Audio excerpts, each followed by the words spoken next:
Picture this. It's August 1947. In a quiet, closed-off room in Delhi, a man is hunched over a map.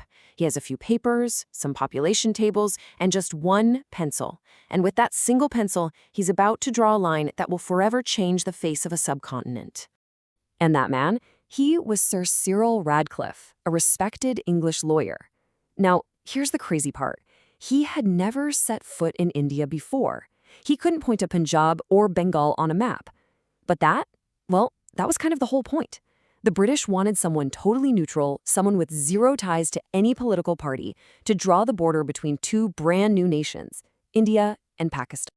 So that's the big question, right? How on earth did this happen?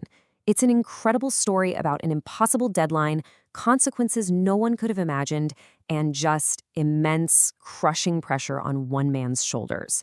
So let's get into it. Okay, so our story really kicks off with an announcement on All India Radio by Lord Mountbatten, the last Viceroy of India. The British were packing their bags and leaving.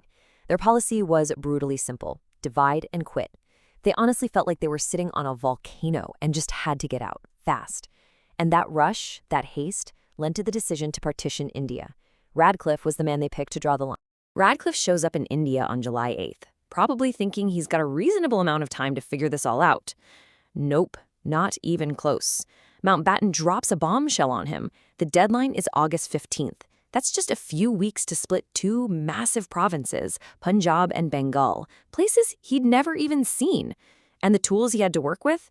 Inaccurate maps and totally unreliable population data.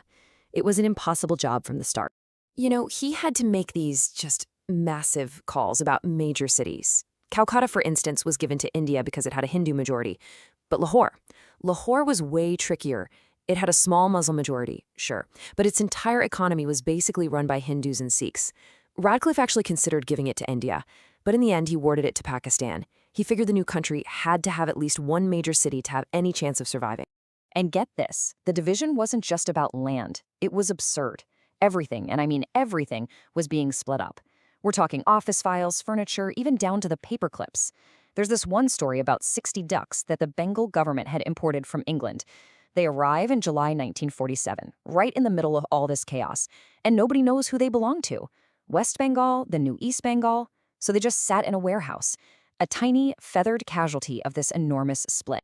So Radcliffe actually finishes his map by August 13th, but then Mountbatten gets cold feet. He's terrified of the riots that are going to break out. So what does he do? He literally locks the report in a safe. He wanted people to celebrate Independence Day on August 15th before dropping this bombshell. The report was finally released on August 17th, and what followed was an absolute catastrophe. The result? 20 million people, Hindus, Sikhs, Muslims, woke up to find they were on the wrong side of a line they had never even seen. They were forced to leave everything behind, their homes, their land, their entire lives, to trek to a new country that was supposed to be theirs. Out on the roads of Punjab, the columns of refugees stretched for 50 miles. It was the largest migration in human history. I mean, the violence that exploded, it was just unimaginable. The Punjab Boundary Force, an army of 55,000 soldiers, was completely and utterly overwhelmed. The most terrifying symbols of this horror were the ghost trains. Trains would pull into stations in India and Pakistan completely silent. When the doors were opened, they weren't filled with passengers. They were filled with the dead. That was the brutal, bloody reality of partition.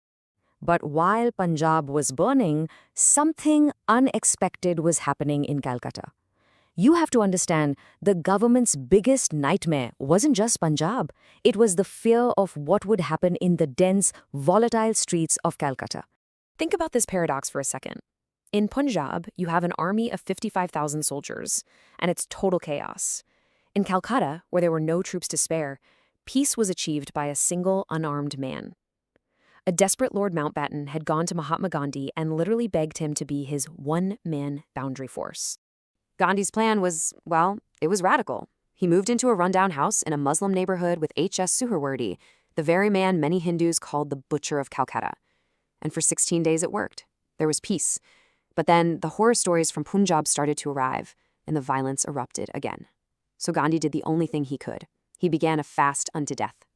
As word spread that he was dying, something shifted in the city. Gang leaders came to his bedside, confessed what they'd done, laid down their weapons, and swore to protect the very people they'd been attacking. In just 73 hours, the violence stopped completely. It became known as the Miracle of Calcutta. But believe it or not, drawing the border was only half the battle. At the exact same time, another huge challenge was unfolding: how to stop the map of India from looking like a piece of Swiss cheese. See, when the British left, their control over 565 independent princely states just vanished, and a lot of their rulers were suddenly dreaming of becoming independent kings. Now, if all these states went their own way, a unified India would be impossible. The guy who stepped up to solve this massive puzzle was Sardar Vallabhbhai Patel. He and his right-hand man, VP Menon, came up with a brilliant plan. It was your classic carrot-and-stick approach. The carrot was a generous offer. Join India, and you get to keep your fancy titles, your palaces, and a hefty government allowance. The stick was a mix of political pressure and the unspoken threat of being a tiny little kingdom surrounded by a huge new nation.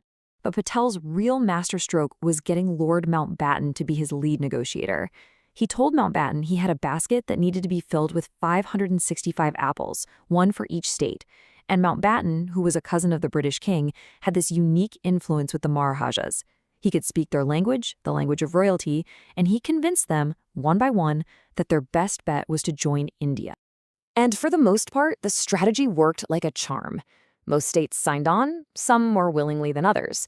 But of course, there were a few holdouts. And these were the ones that would set the stage for conflicts that, as we know, are still going on today. The most critical were two states, Junagadh and Kashmir. What's so interesting is that Junagadh and Kashmir were basically mirror images of each other, a situation Pakistan's founder, Muhammad Ali Jinnah, hoped to use to his advantage. Junagadh had a Muslim ruler, but its population was overwhelmingly Hindu, and it was completely surrounded by India. Kashmir was the opposite. A Hindu ruler, Maharaja Hari Singh, but a majority Muslim population, and it shared a border with both India and Pakistan. The story of Junagadh is, well, it's just bizarre. It all comes down to the Nawab's 2,000 dogs. He was completely obsessed with them. His advisors convinced him that if he joined India, the government would poison his beloved pets. So terrified, he announced he was joining Pakistan. Patel's response? He sent the Indian army to surround the state. The Nawab completely panicked, packed up his favorite dogs, and fled to Karachi. Later, a vote was held, and, no surprise, over 91% of the people chose to join India.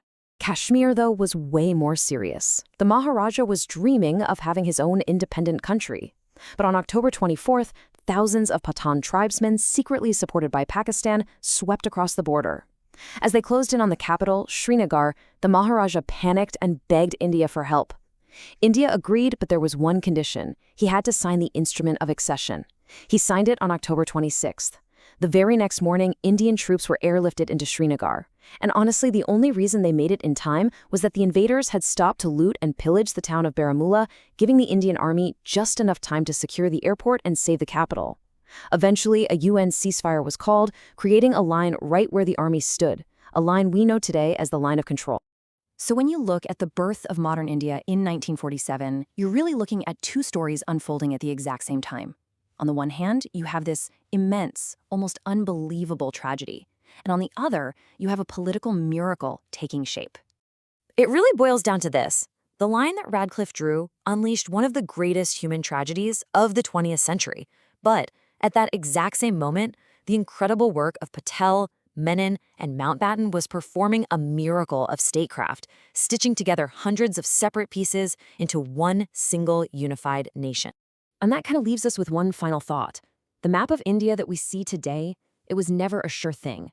It was forged in this crucible of chaos, violence, and brilliant diplomacy. So just take a second and imagine what the world would look like if it had gone the other way. A subcontinent not of a few nations, but of hundreds. What would that even look like?